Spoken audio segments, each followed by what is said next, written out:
আসসালামু আলাইকুম ওয়া রাহমাতুল্লাহি ওয়া বারাকাতুহু। ব্রাদার ইসলাম কেমন আছেন? আশা করি আল্লাহর হুকুমে সকলে ভালো আছেন আর সকলে ভালো থাকুন। আল্লাহর আনুগত্য করুন এবং আল্লাহ কুরআন এবং হাদিসের মাধ্যমে যা আমাদের কাছে দিয়েছে সেটা জানার আগ্রহ করুন। এর আগে 13/11/2024 মিরাসি বন্টন পার্ট 3 বানিয়েছিলাম। ইনশাআল্লাহ আজকে তারপর থেকে বানাবো। তার আগে আল্লাহর নাম নিয়ে নিই। আউযুবিল্লাহি মিনাশ শাইতানির রাজিম বিসমিল্লাহির রহমানির রহিম রব্বি ইশরাহ লি সাদরি ওয়া ইয়াসসির লি আমরি ওয়াহলুল উকদাতাম মিন লিসানি ইয়াফকাহু কওলি ওয়া কুনুদ্দিন কুল্লুহু লিল্লাহ বিসমিল্লাহি মাজরাহা ওয়া মুরসাহা ওয়া তাওয়াক্কালতু আলাল্লাহি কাফি জা আল হক ওয়া জাহাকাল বাতিল ইন্নাল বাতিলা কানা জাহুকা জাযাল্লাহু আন্না মুহাম্মাদান বিমা হুয়া আলুহু। এবার হাদিস হচ্ছে পরিত্যক্ত সম্পত্তি থেকে দাদা বা নানার অংশ কিরকম, সেই হাদিস হচ্ছে এইটা বলবো আজকে। তো তিরমিজি শরীফের হাদিস এটা। হাদিসের নম্বর হচ্ছে 2046, পৃষ্ঠা নম্বর হচ্ছে 570। এতে বলছে হযরত ইমরান বিন হুসেন অর্থাৎ হুসেনের পুত্র ইমরান রাদিয়াল্লাহু তাআলা আনহু থেকে বর্ণিত। তিনি বলেন, এক ব্যক্তি রাসূল সাল্লাল্লাহু আলাইহি সাল্লামের কাছে এসে বললেন যে আমার এক নাতি মারা গেছে, তার পরিত্যক্ত সম্পদে আমার কি কোনো অংশ হবে বা আছে বা পাবো, এরম ধরনের জিজ্ঞাসা করছে রাসূল সাল্লাল্লাহু আলাইহি সাল্লামকে। তো রাসূল পাক সাল্লাল্লাহু আলাইহি সাল্লাম বলেন যে তুমি তার 1/6 পাবে। ঠিক আছে, যখন ব্যক্তির বিষয়ে জানতে পারে যে মরহুম ব্যক্তি নাম বা ঠিকানা বা জানতে পারলে তখন রসুল যখন ওই লোকটা চলে যাচ্ছিল তখন তাকে ডাক করিয়ে বললে যে তাকে রসুল ডাক করিয়ে বলেন যে তুমি আরো 1/6 পাবে। মানে 6 ভাগের প্রথমে 1 ভাগ বললো, তারপরের বারে দ্বিতীয় ভাগ বললো, তার মানে মালটা 6 ভাগের 2 ভাগ পাবে।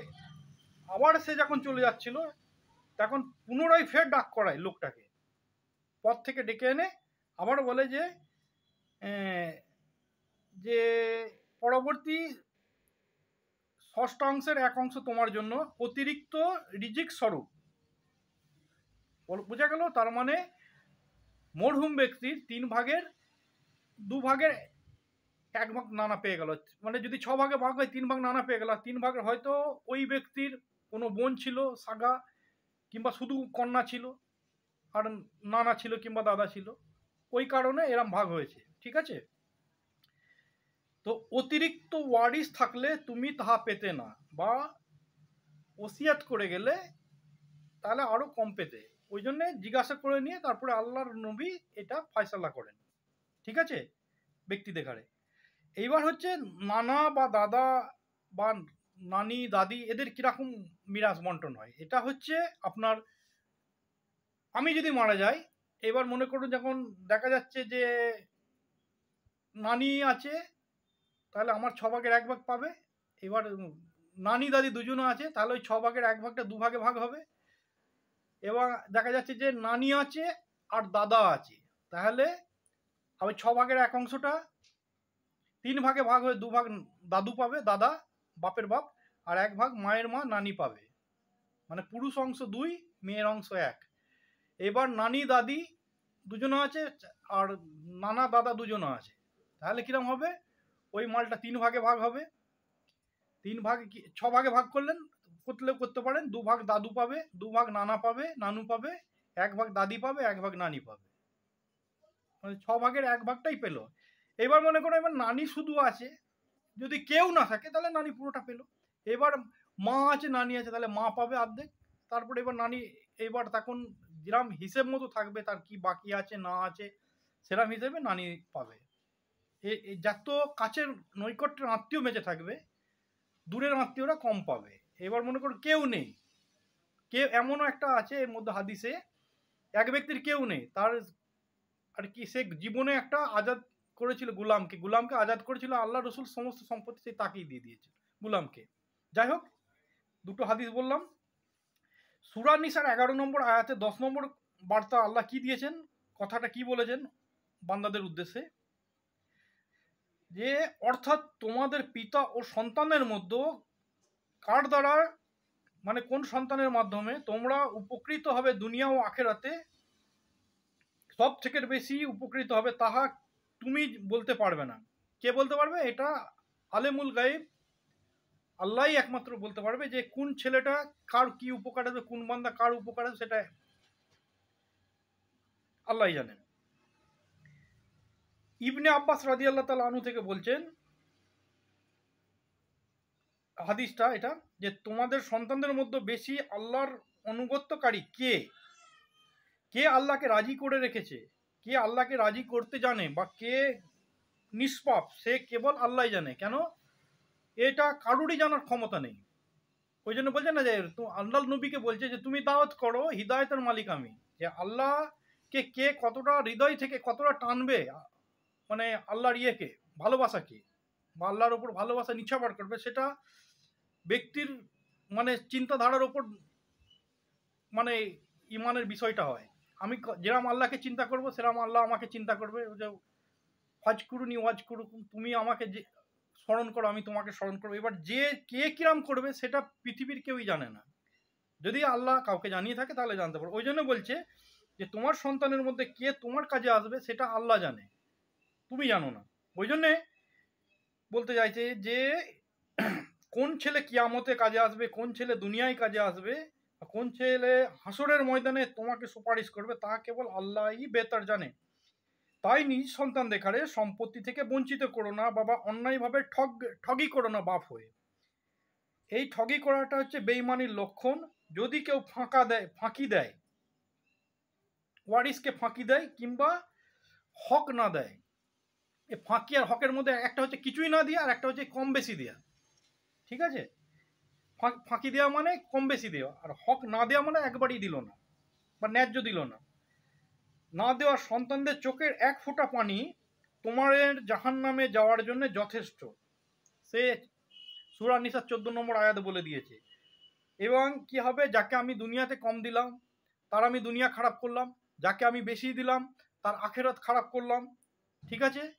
আর আমার হক্কুলেবেদের জন্য একটা সাজা, দুনিয়ায় যাকে কম দিয়েছি তার জন্য একটা সাজা, দুনিয়ায় যাকে বেশি দিয়েছি তার জন্য একটা, আখেরাত যাকে খারাপ করে দিয়েছি তার একটা সাজা। মানে তিনটে সাজা। আবার মানে বাপ হয়ে বেটা দেখারে মানে ফ্রড করলাম, চিটিংবাজি করলাম, বা মুনাফিকি করলাম। মুনাফিকের আলামত এটা। আমি নিজের নাম মুসলমান থেকে কেটে দিলাম, বা আমার নবীর যে আনুগত্য থেকে আমি সরে গেলাম। আল্লাহ বলে দিয়েছে আমার নবীর এবং আমার নবীর আনুগত্য করতে, সেই থেকে আমি সরে গেলাম। এ অনেক রকম সাজা একবারে একবারে একত্রিত হবে। শুধু আমি এক ছেলেকে হক দিলাম, এটা ছোট বিষয় না, অনেক বড় বিষয় হয়ে দাঁড়ালো। তো তাই এরম চোখে দেখা আছে যে সমাজের মধ্যে এক বাপ যে ছেলেকে সন্তানকে সম্পত্তি দিয়ে দিল, ভবিষ্যতে বৃদ্ধকালে দেখা গেল সেই ছেলে অপগ্রাহ্য করে, কেয়ার করে না একদম, সব সময় মানে বাপকে তুচ্ছ মনে করে, বা মা বাপকে যাকে দিইনি সে অন্তত ভালোবাসে, বা মরার পরে সে হয়তো কাজে আসে। এরকম অনেক দেখা যায়। যে নিয়ে বড় লোক হয়ে গেছে সে কোনোদিন তার মায়ের নামে চারানা পয়সা খরচ করে না।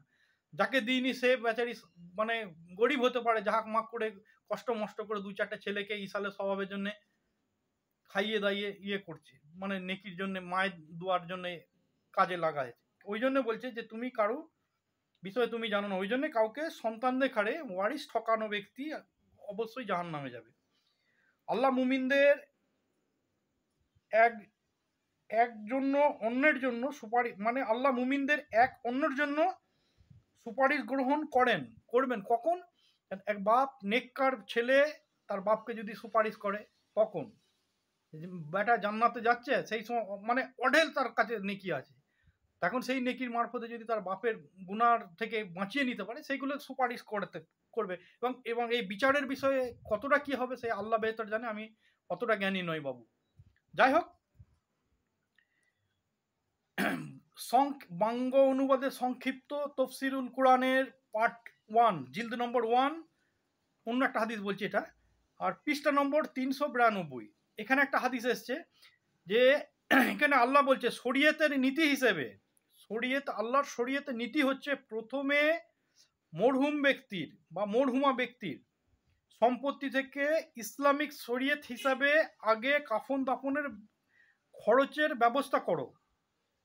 এতে কঞ্জুসি করো না, অপব্যয় করো না। এবার কিরাম হচ্ছে, যদি আমি মরে গেছি, আমার ছোট ভাই আমার কাপন দিয়ে দিল, কিংবা আমার ভাবি বা আমার বড় ভাই কি আমার ছেলে কি আমার জামাই কি আমার বেটি কেউ দিয়ে দিল, সে তো কাপন দাপন নেবে, সেটা ব্যাপার তো আলহামদুলিল্লাহ, কোনো ব্যাপার নয়। যদি না করে তাহলে তার মিল্কিয়াত থেকে করতে হলো, করো, প্রথমে করো। এবং অপব্যয় করো না, যে মানে 500 লোককে দাওয়াত করুন, 500 গরু কেটে খাইয়ে দিলাম, অপব্যয় করো না। অপব্যয় করেওয়ালা শয়তানের ভয় হয়।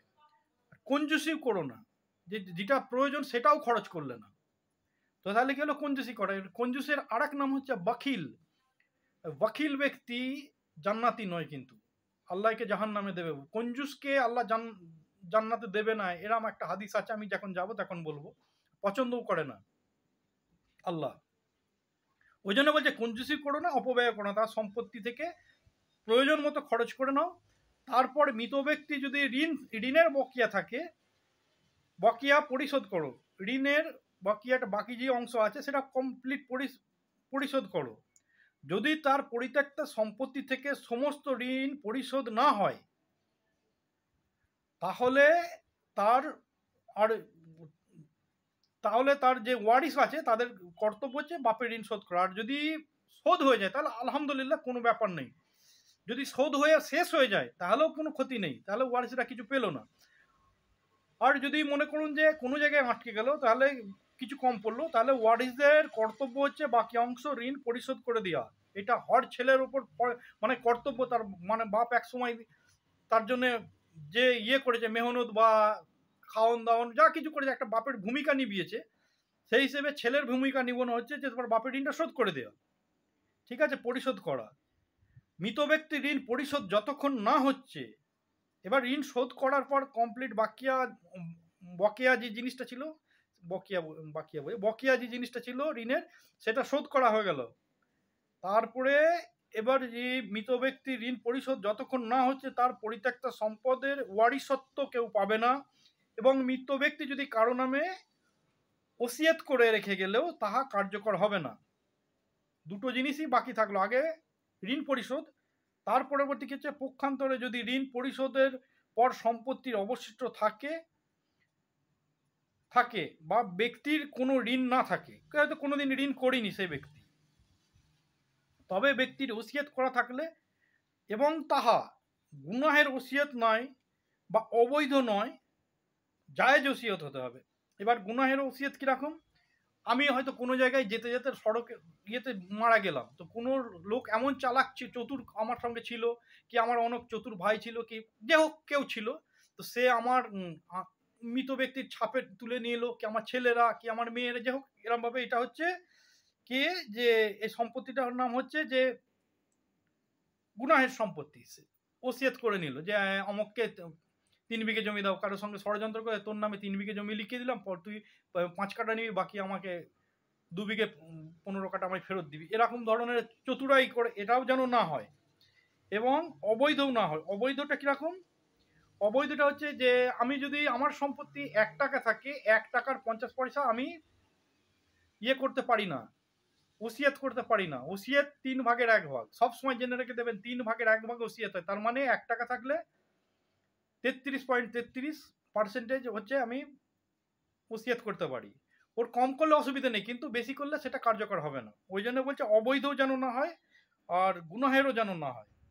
জায়েজ পন্থার ওসিয়ত হলে তাহলে তা অবশিষ্ট সম্পত্তির 3 ভাগের 1 ভাগ কার্যকর হবে। যদি বেশি লিখেও থাকে তাহলেও তাও হবে না। যদি মৃত ব্যক্তি তার সম্পত্তি ও ওসিয়তের সম্পত্তির ও ওসিয়তের করে থাকে, তাহলে অধিক করে থাকলে তাহলেও সেটা কার্যকর হবে না। সম্পত্তির 1/3 অংশই ওসিয়ত হবে। ওসিয়তের পর অবশিষ্ট সম্পত্তির ওয়ারিসদের মধ্যে শরীয়ত মোতাবেক বন্টন করা হবে। ওসিয়তের পর যেটুকুন বাঁচবে সেটা ওয়ারিসরা পাবে, ঠিক আছে। আর যদি মৃত ব্যক্তির কোনো ঋণ না থাকে বা ওসিয়তও কিছু করলো না, হয়তো করেনি, তার ঋণও নেই বা ওসিয়তও করে জানি কারো নামে, তাহলে ওয়ারিসগণই তার পুরো সম্পত্তি শরীয়ত মোতাবেক বন্টন করে নেবে। এবং এই থেকে এতিম, গরিব, প্রতিবেশী এবং গরিব আত্মীয়দেরকে কিছু পৃথক পৃথকভাবে দিতে হবে। যদি মনে করুন আমার 4টে ছেলে আছে, তাহলে যদি ভাগ হয়ে গেল সম্পত্তি, ওয়ারিস বন্টন হয়ে গেল, ওয়ারিসরা নিয়ে নিল। তাহলে 4 ছেলের মধ্যে 1 ছেলে দিল, মেজো দিল না, সেজো দিল, ছোট দিল না। তার মানে যারা দিল না তাদের আদায় হলো না, যারা দিল তারা বেঁচে গেল। ঠিক আছে? এবার মনে করুন এরাম হলো 4 জনে মিলে একটা আলোচনার মারফতে করলো যে আমার বাপের 4 বিঘে জমি আছে, কি 5 বিঘে জমি আছে, কি 2 বিঘে জমি আছে, তো এই 10 কাঠা জমির যা ধান উঠবে আমরা 4 ভাই বা 4 ভাই বোন বা 3 ভাই কি যাই হোক আমরা সকল ভাই বোন মিলে ওই 10 কাঠা জমির ধানটা যা হবে এবার এই সিজনে সেটা কেটে মানে যা হবে মানে গরিব এতিম বা এদের জন্য এটা খানা রান্না করে খাওয়াবো, কিংবা এদের খাড়ে বিলি করে দেবো, কি মাদ্রাসায় দেবো, এটা করে গেল তো ঠিক আছে। তারপরে এই জমিটা আমরা ভাগ করে নেবো, এটা তাহলে ঠিক আছে, মানে সবাইকার আদায় হয়ে গেল। আর যদি কোনো ভাগের আগে যদি দিল তাহলে সবাইকার আদায় হবে, ভাগের পরে দিলে সবাইকে পৃথক পৃথক দিতে হবে। যাই হোক, এর বেশি আর ভিডিও বড় করলাম না। যদি এর মধ্যে কোনো ভুল হয়ে থাকে আল্লাহর রাস্তা আমাকে মাফ করবেন, আর নিজে শুনুন, অপরের কাছে শোনান। আর আরও আমি ভিডিও বানাবো, শোনার জন্যে আপনারা মানে অপেক্ষা করুন। আমি যদি হায়াতে থাকি আমি শোনাবো। আর এটা এক মুসলমান হয়ে আরেক মুসলমানের উপকৃত করুন, আর তাকে জাহান্নামের আগুন থেকে বাঁচানোর ওয়াস্তে এটা পাঠান, আল্লাহর ওয়াস্তে পাঠান, এবং নিজের গুনাহ যাতে আল্লাহ মাফ করে দেয় সেরকম সেই উদ্দেশ্যে পাঠান, যে আল্লাহ আমি এটা পাঠালাম, অমুক ব্যক্তির গুনাহ মাফ হলে আমারও কিছু গুনাহ মাফ হয়ে যাবে, এই উদ্দেশ্যে পাঠান। আল্লাহ হাফিজ। আবার বলছি যদি কোনো ভুলে আমাকে আল্লাহর ওয়াস্তে মাফ করবে।